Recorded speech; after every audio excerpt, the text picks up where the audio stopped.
Tom, are we rolling? I think so. Is it counting down?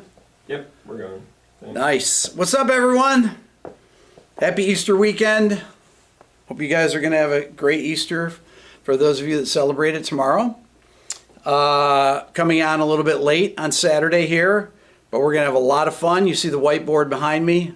I love whiteboard videos, but I don't think that I've ever done one since Tom's been here in about 2.5 years. Have I, Tom? No, this is the first one. This is the first one that Tom has ever been on, and this is like used to be a common event. Okay, so we're going to talk about harmony, just basic harmony. And some of you may say, oh, this isn't basic harmony, Rick. Well, it's basic enough. This is really in the beginning stages of my Beato book interactive, which is my music theory course. And in my Beato ear training course, it gets to this stuff eventually after it does, you know, matching pitch and two notes, hearing intervals and stuff, and it gets into harmony when we start talking about chords. And it really, in all of my courses, which I happen to be selling, quick plug, my complete Beato method for $109. That's all 6 of my courses. I've never offered it before, but I'm doing it for Easter weekend, actually until Monday evening at midnight Eastern time. So you should get it. This is a great time to do it. It's got my Arpeggio Masterclass. It's got my Quick Lessons Pro, which is more like an intermediate guitar course, my beginner guitar course, music theory for songwriters, and then, of course, the ear training and the Beato book interactive. They're all video courses. You know, some have big, long PDFs with them, but we're going to go over some of the content that's in them. Now, this I have written out is the chords in the key of C major. If you take a C major scale, which are all the white notes on the keyboard, you're going to see them come up at the bottom here. Right here is a C major chord. So if you take the C major scale, C, D, E, F, G, A, B, C. Let's turn up the thing, Tom, so they can hear it a little better. So this is a C major scale, right? All the white notes, C, D, E, F, G, A, B, C. If I take the first note, the third note, and the fifth note, it gives me a C major triad. If I take that same shape and just move it up, the next one is D minor, then E minor, F major, G major, A minor, B diminished, and then it starts over again to C major. This is what I have written down here. These are the triads, meaning 3-note chords in the key of C major. Okay? Now, you'll notice something here. Those of you that have seen me talk about this stuff in many videos over the years, I'm coming up on my 9th year, you'll know this stuff here, but it's always good as a refresher. We have C, F, and G. That's your blues chord progression. 1, 4, 5, right? 1, 4, and 5. So the chord's built on the first note of the scale, then the fourth note of the scale, and the fifth note of the scale are all major chords. So these chords are major. 1, 4, and 5 are major.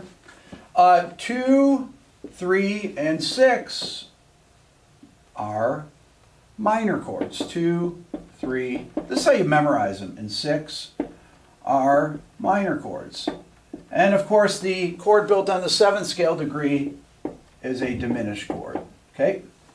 Okay, so why is this important to know about? Well, because this teaches you how chord progressions work and how to analyze them. If I have a 1, 4, 5, 1, it would be those chords. If I have a song that's a 6, 2, 5, 1, let's say 6, so that would be in the key of C, A minor, D minor, G major, C major, 6, 2, 5, 1, right? So I go like that, 6, 2, 5, 1. It's kind of a common chord progression here. So in this key, so I go 6, it's A minor. Minus means minor. 2 is D minor. 5 is G, and 1 is C. Okay, so that's a 6, 2, 5, 1 in the key of C. Okay, so this is how you analyze songs, right? Now, many songs that you hear, popular songs today, will use mainly the chords, what we call the diatonic chords. Diatonic basically means the chords from the key. You'll see this term, diatonic. If you get any of my courses, you'll see this term a lot, diatonic. So it just means the chords contained in the one key. This key is the key of C major. So the diatonic chords are these 7 chords. Now there's other chords that you can get if you are, if you have songs, Beatles songs, Rolling Stones songs, any songs from the 60s, 70s, and 80s, and 90s, because you'll see them in grunge songs, Nirvana songs, Soundgarden songs, Alice in Chains songs, Stone Temple Pilots songs, Pearl Jam songs will use chords beyond the diatonic chords. So where you start to get into things like secondary dominants, chromatic mediant chords, those are third related chords, or what I call borrowed chords. So we're going to talk about some of these chords. We're going to start out with secondary dominant chords. Okay, so secondary dominant chords are chords that are related to the chords. They're a fifth away from some of the chords in the key. So the chord built on the second scale degree, secondary dominant, would be A or A7. Okay, and this is where you get if it's just straight A, you get 5 of 2, so it's the 5 chord of the 2 chord. Think of these as little mini chord, little key centers there. So this is a 5 chord of a D minor, okay? This would be B7. It could be B major or B7. This is a 5 of 3, okay? Now, if I made it a 7, it would be a 5/7 of 3. Okay, the 7. So the capital Roman numeral means that it's major. If I have a capital Roman numeral, the 7 means it's a dominant 7 chord. Okay. The chord built on the 4th scale degree, I'll write it down here, that would be C7 is a 5 of 4. Okay, I'll do 5/7 of 4. So it's the 5/7 of the 4 chord. The chord built on the 5th scale degree is called the 5 of 5, and that would be the chord D7. And then the chord built off the 6th scale degree, the secondary dominant, I'm going to write it here, and I'm going to address something here, secondary dominant. Okay, this chord would be E7. Could be E major, or it's E7. This is going to be the 5/7 of 6. It's the 5/7 of the 6th chord.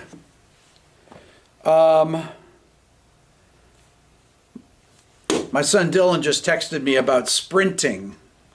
I raced him yesterday. We sprinted. I sprinted for the first time in, God, a long time. And he's like, you got to make sure you stretch out first. And I was like, what are you talking about? Of course I'm going to stretch out. He killed me. But I have to say, I'm running, and then he's kind of slowed down, let me catch up, and then I burst ahead, and then he passed me and everything. He's like, I was like, I'm surprised he did that. He's like, yeah. And then the second time he killed me. Anyways, okay, so these secondary dominants. So you got a C major chord, right? And then on the 2 chord, so you could have this, let's do it here. And then I'm going to do A major,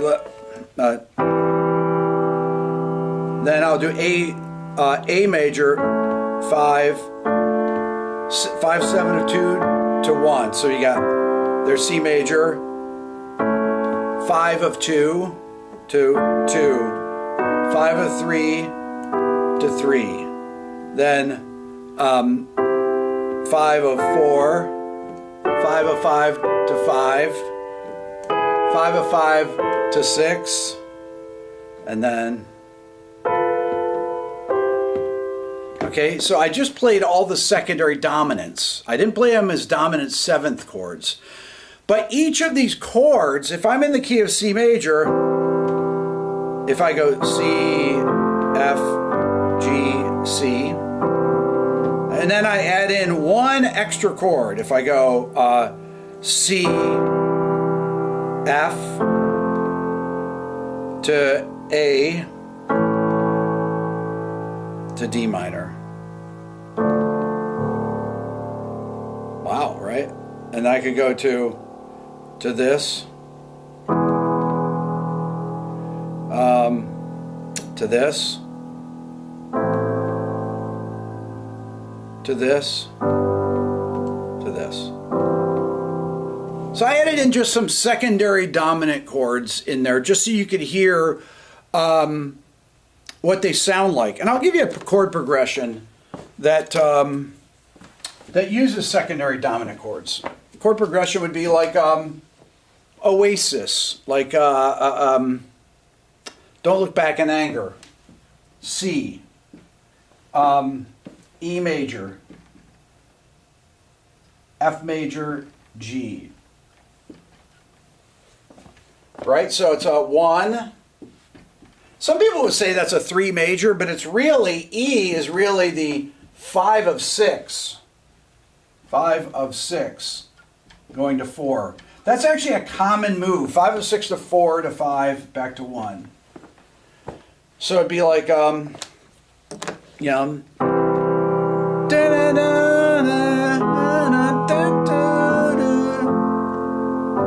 wait, or does it go to A minor? What am I thinking of? Is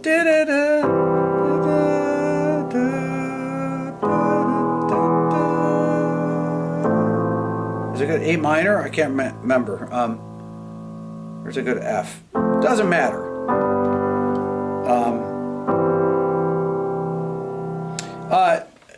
The secondary dominant chord, they don't always resolve to the primary chords, but just a way to add color to your songs. And it's a way to figure out chords. If it just goes to one random chord in the chord progression, this is very common. That's in a million songs. This 1, 5 of 6 to 4 to 5. That's in a lot of pop songs that you'll hear.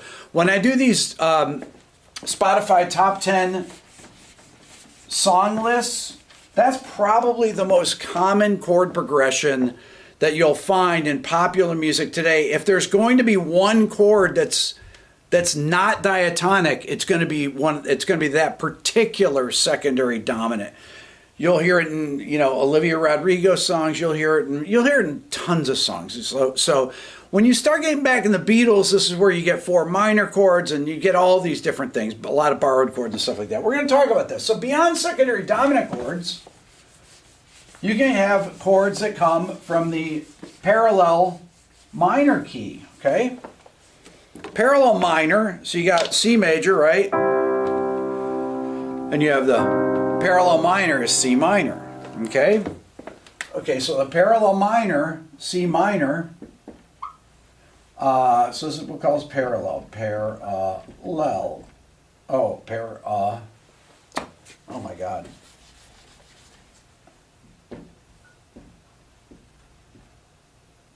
Parallel? Oh my God, I'm the worst speller in the world. That's why I got an 880 in the SATs, because I can't spell.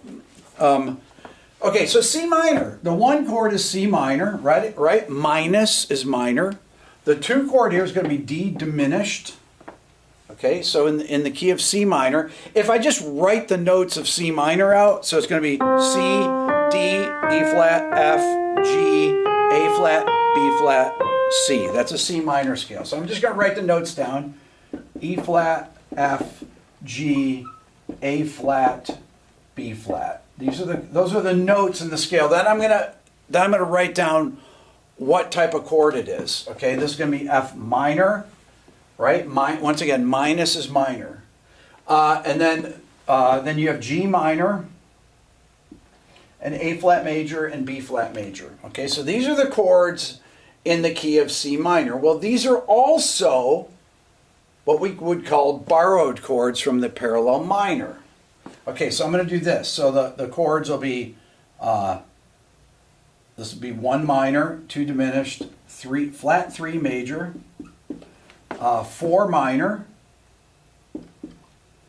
and 5 minor, flat 6 major, and a flat 7 major. Okay, so any of these chords can be used along with this. So a lot of times you'll have songs that'll be like 1, 3, 4, 4 to 1. Okay, what am I doing here? 1. I'll just do this here. We don't need that there. So this is very common. 1 to 5 of 4, right? We just did that. To 4 minor. Okay? What does that sound like? Well, you're going to hear it and you'll be like, oh, I've recognized that. So 1 to 5, or to a 5 of what did I say? 5 of, I did 5 of 4. That's 5 of 6. See, I knew that. I was like, sometimes I get this little dyslexic thing going here. 5 of 6. Those of you that are paying attention, so 1 to 5 of 6 to 4 minor. Very, very common thing that happens in the 60s and 70s. You hear these 4 minor chords. Anytime you hear the 4 minor, I think of the Beatles. They use 4 minor chords, but many, many songs use 4 minor chords, right? Now, the other... Someone's asking real quick, yeah. Is it each course for $109, or is it all 6 together for... That's a great question. It's all 6 of my courses for $109. So which is, let's see, what's 6 divided by 109, Tom? What is that, like $20 a course? Less, right? Is it less than that? I don't know. No. $10 would be 60, 20 would be 120. Oh my God, it's less. Wait, that's too cheap. Yeah, What? $18. $18 a course? What? Come on, seriously? Open up another tab, go there and buy it. And if you're like, I already own it, well, buy it for someone else. You can give it to them as a early birthday present. So I'm going to address something though. It's like, well, the Beatles didn't know music theory and they wrote all these hit songs. Well, they actually did know music theory. They didn't know these Roman numerals, but they talked in things. I just go to the 4 chord. These guys knew chord progressions. They were experts at chord progressions. They had phenomenal ears.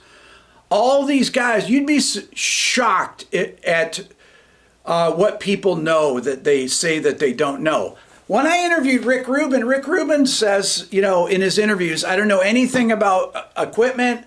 I don't know anything about music. I don't play any instrument. And I said, Rick, there's a difference between a Neve console, that's a mixing board, and an API, right? And he says, yes.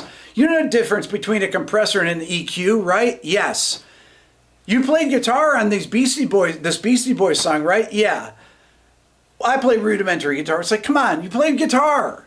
So people talk about these things, they might not know what all the mode names are, but if you watch, I found this Kurt Cobain clip. He's like, look, I don't know Dorian or Mixolydian. It's like, well, you just said them, so you know something about them, right? So people like to pretend that they know less than they do. It's very common for people to know how chord progressions work together. All professional songwriters do. Anybody that's been in a band that's successful, that's made a lot of records, they know what they're doing. Period. They do. They know what kind of chord progressions work together. Anybody that's in Nashville knows the Nashville numbering system. What is Nashville numbering system? Basically, it would be this, except they would just call this a 3 major chord. That's the only difference. Why? Because it's built on the 3rd scale degree. 1, 2, 3. But it's instead of E minor, which normally would be the chord, it's E major. That's it. Right? So they'd go like 1, 3 major, 4, 4 minor. Okay, got it. It doesn't matter what key it's in, right? Because you can transpose it to any key once you know what the patterns are, right? So this thing is like, do you need to know music theory to write music? Well, you don't need to know how to read music. And I think people confuse reading music with understanding music theory, because you don't really need to read music to understand music theory. If you can basically just know the notes on the treble clef, every good boy deserves fun, or whatever the things are. What's the eat vegetables? What are the lines, Tom? No, it's face and every good boy deserves fun. I want fudge. Fudge, whatever. If you know those things, right? I'm talking about about knowing notes on the treble, just basic notes on the treble clef, right? So 1, 2, 3, 4, 5, 6. Okay, so you got your treble clef, you got F, A, C, E. Oh, no. Yeah, you got one too many. I got one too many things on here. 5, 2, 3, 4, 5. There's my treble clef. F, A, C, E, face, F, A, C, E are the spaces. And then here is every good boy deserves fudge. Yeah. Are the lines, okay? Every good boy deserves fudge. Okay, those are the lines. Okay, that's all you need to know, right? And then you can figure out any of this kind of stuff here. So if you notice, if you watch the Beatles Get Back movie, there's a spot where John Lennon was like, I'm going to play organ on this. And he gets up, and Paul's working on the song, and John just goes over, and if you'll notice, John doesn't say, what are the chords? Paul's playing the stuff. John's playing the chords in both hands, and they're not just the simple diatonic chords. John knows exactly. He hears Paul, he's like, yeah, I got this. That's ear training. These guys learned 1,000 songs. And that's the thing. It's like you just recognize what these are. You recognize these chord progressions. And you don't even need to be that good. You don't have to be an advanced shredder or anything to know this stuff. You can be a very bare bones player, but by training your ear, you can be like, oh, I know that. That's a 6-4-5-1.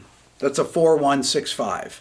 You just recognize the patterns because you understand what the interval relationships are, right? If I'm in the key of C, and if I go 4, 4, 1, 6 to 5,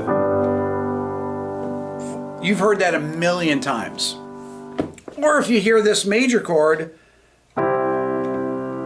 it's like, what is that? I recognize that, but I don't know the name of it. That's a C sus4 chord. C sus4 to C major. These kind of things like sus, you see that suspended it means. Okay, so you'll start to understand things. So I teach these things like how do you build a chord? What intervals do you use to build major and minor diminished and augmented triads, right? What chords are in each key? The diatonic chords. Then the secondary dominant chords, then chords that are third related, which some of them are these borrowed chords from the parallel minor. You also have chords from the melodic minor and chords from the harmonic minor scale too. I have these in my Music Theory for Songwriters course. I have all these borrowed chords put together because if you take all the diatonic chords, the secondary dominant chords from the parallel minor, okay? Chords from the parallel melodic minor, so parallel natural minor, parallel melodic minor, and parallel harmonic minor. That will give you basically all your variations of the chords you'll have in a particular key. That's it, right? You just have to know how these scales are spelled, right? So you got... if this is your major scale, 1, 2, 3, 4, 5, 6, 7, right? Major scale. Then your natural minor is 1, 2, flat 3, 4, 5, flat 6, flat 7. That's your natural minor. How am I doing, Tom? On time. Am I good? Yep. 1, 2, flat 3, 4, 5. Can you see this stuff? 6, 7. This is your melodic minor. Can you see that still, Tom? Yeah, you're right. You could probably fit one more in there. Okay, 1, 2, flat 3, 4, 5, flat 6, major 7. That's your harmonic minor. Harm minor. Okay. Okay, so how do I get these? If you take the major scale and you go 1, 2, 3, 4, 5, 6, 7, right? My natural minor is 1, 2, flat 3, 4, 5, flat 6, flat 7. Your melodic minor, 1, 2, flat 3, 4, 5, 6, 7. And your harmonic minor, has that flat 6 and your major 7, that augmented second interval in there. So each of these scales, I have this scale written down. This is C natural minor, the chords from them. But there are 7 chords that come from melodic minor and 7 chords that come from harmonic minor. Now, there's 2 parts of this thing. There's the theory part, right? Understanding what are the chords from these keys. And then there's the mental recognition of them. And then there's the ability to hear what those are. And some of these things, when you hear them, you're like, I've heard that a million times. Some of these basic chord progressions. It'll be like, oh, that's what that is? Oh, that goes to a flat 3 major instead of a 3 minor. A lot of the times you'll hear these things, you'll recognize them, and then you start putting the label to what you hear. So that's part of, this is the reason that I do all these courses, right? My theory course, I got all 6 of my courses that put together. You can open up another tab now and click on rickbeato.com and you can go to that. For $18 a course, I hate to say it like that because it sounds like they're not worth it.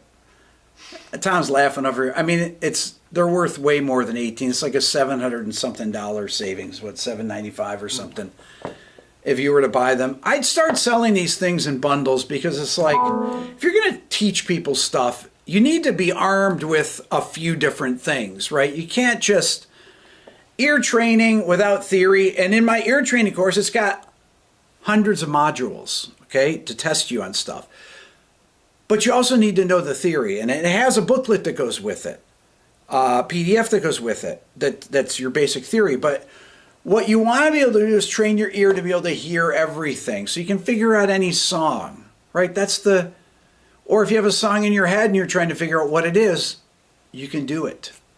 So, one more question here is, yes. If I get your bundle as a songwriter, which one should I start with? The songwriter course or the Beato book? I'd probably start with the, if you're a songwriter and that's what you want to improve on, I would probably do that and do the ear training at the same time. I would do both. Because ear training is, out of all these things, ear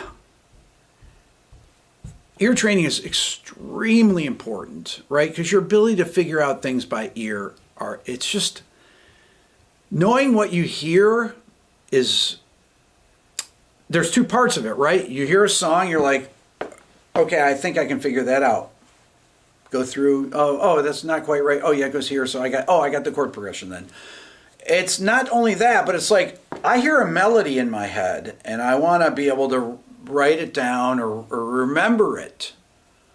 And that's part of it too. And it's just knowing what the intervals are. If you want to, if you hear notes and you want to be like, okay, well, what are the interval relationships of these things? It's important to be able to take things out of your mind and then put them down on your instrument too. If you're playing a solo and you're like, oh, I want to go to this note, and you hit the actual right note because you know what note you're going for, because you can relate it relatively to the note you hear. If I have that note and I go da, I know that note is going to be F sharp. Well, I don't know it's going to be F sharp. I know it's a sharp 4 away from that note. Once you have this note, you can go ba, da, da, da. So I can do any interval. It doesn't matter. I know what those notes are because I have that note, and I know the note relative to the note that I played. I was like, oh, I want to go C, B flat, or I just want to go ba, up a flat 7 or minor 7. Then that note is B flat. Ba, ba. I know that note is going to be a B or a major 7th interval. I don't have perfect pitch. This is relative pitch. I'm relating the second note da, to that first note. I'm measuring it, if you will, right? That's what relative pitch is. And the interval is a measurement, the distance between two notes by the number of half steps between them. Okay? Where are we at, Tom? We do 30? Yep. We good? Yep. Okay, so that's it. If you have questions, you can leave it in the comments section. Specific questions. Sometimes other people answer them, but I'll try and look in there and see if I can answer them. But don't take other people's word for it in the comment section. Maybe they're wrong. Unless a few people say, no, it's not true. A lot of smart people I always say people that comment on my videos are far smarter than I am. It's a very low bar. Just kidding. Listen, I hope you guys have a great Easter for those of you that celebrate Easter. Otherwise, have a great Sunday, rest of your weekend. Thank you. We'll see you. Tom? Ended the stream.